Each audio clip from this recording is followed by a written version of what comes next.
Try to explain a regression analysis in SPSS in about 5 minutes. So let's get started. So the first thing to know about regression is that what you're trying to do is say, of all the things that can explain something, how much or what percent of it is explained by this other thing. So for example, I'll go to analyze, I go to regression, I go to linear, and I'm going to say, let's say self-esteem, all right? And so of all the things that could predict self-esteem, what percent of it is accounted for by some variable? Let's say social media use. So of all the things that could predict self-esteem, what percent is explained by social media use? And so all I'm going to do is hit OK, and here I have my model. Shows you what's in the model. Here's my R squared. So your R squared is that percentage. It says what percent of self-esteem can I know if I also know how much social media somebody uses. And you can see that if I change this to a percentage, it's literally less than 1%. So right away, I'm going to know that this is not very predictive, that social media use is not predicting self-esteem here very well, right? If I 100%, I need to get to 100%, I've gotten to less than 1% in explaining self-esteem. So sure enough, when I look at my table, this table says, hey, the model you've built, that model of predicting self-esteem from social media use, is this.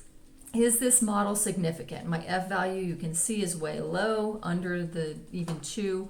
And so therefore, it's not surprising that my p-value is very high here. This 0.55, much higher than 0.05. So I would accept the null hypothesis that there is no relationship between social media use and self-esteem here. And I could look down here, but I'm going to skip this for a second. This is your coefficients with your standardized coefficient beta. If you have only one predictor variable, it's actually the same as your correlation. So R is correlation up here, right? But let's say now I go, okay, well, I want to look at other things. I have other things I predict also could impact self-esteem. Let's say I say that I think women have lower self-esteem than men. Let's say that for college students, your GPA could, or how good you think you are at math.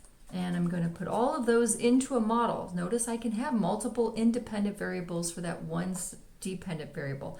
And now it tests this single model with all of those variables in it. So that's my model. And here's my R squared. By the way, you would use adjusted R squared if you have a very large sample size. I do not.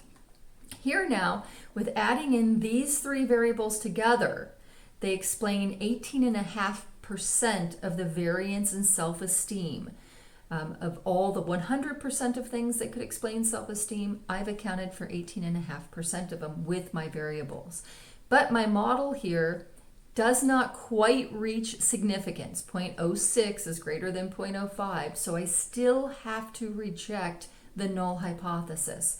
But if I go down here and look at my coefficients, now what the coefficient tests is, instead of the overall model, all of those variables together, it tells me, hey, what about each model's predictability for self-esteem? I'm sorry, each variable's predictability of self-esteem.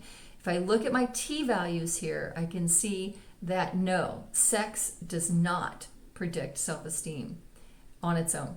GPA does not predict self-esteem. But look at this, good at math, in fact, does have predictive value for self-esteem. So what's interesting about this is, again, it's still a correlation, and I've told SPSS which direction, which one is the IV and which one is the DV. And so the way I've put it in, you would say that people that think they're good at math have higher self-esteem. But notice it could also be the inverse, that people that have high self-esteem think they're good at everything, right? So people that have high self-esteem think they're better at math. So it's up to me to decide which direction this goes in. But that is how to do a regression in SPSS and how to interpret the results. By the way, really quickly, notice your degrees of freedom that you would report are 3 and 35 in this case.